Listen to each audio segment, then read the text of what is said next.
পশুদের প্রতি নিষ্ঠুরতা নতুন কিছু নয়, তবে এর বিরুদ্ধে কঠোর পদক্ষেপের নজির খুব কমই দেখা যায়। সম্প্রতি যুক্তরাষ্ট্রের ভিনসেন্ট লেমার্ক নামের এক ব্যক্তি কুকুরের লড়াই আয়োজনের দায়ে ইতিহাসের দীর্ঘতম কারাদণ্ড 475 বছর সাজা পেয়েছেন। এটি পশু সুরক্ষা আইন কার্যকর করার ক্ষেত্রে এক যুগান্তকারী সিদ্ধান্ত।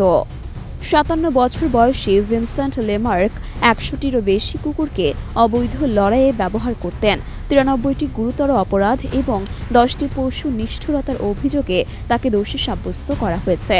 কুকুর লড়াইয়ের প্রতিটি অপরাধের জন্য 5 বছর করে এবং পশু নিষ্ঠুরতার প্রতিটি অপরাধে 1 বছর করে সাজা যোগ হওয়ায় তার মোট শাস্তি দাঁড়ায় 475 বছর। এই রায় পশু সুরক্ষা আইন প্রয়োগের ক্ষেত্রে এক বড় পদক্ষেপ হিসেবে দেখা হচ্ছে।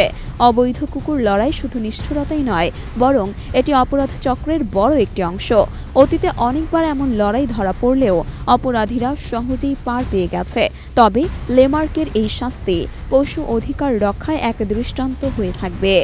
বিশ্লেষকদের মতে এই শাস্তি পশু নির্যাতনের বিরুদ্ধে বিশ্বব্যাপী আইনি পদক্ষেপকে আরও কঠোর করতে ভূমিকা রাখবে।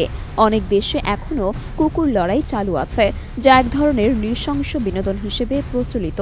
তবে এই রায়ের পর আশা করা যায় ভবিষ্যতে আরও কঠোর আইন ও শাস্তির মাধ্যমে এই নিষ্ঠুরতাকে পুরোপুরি বন্ধ করা সম্ভব হবে।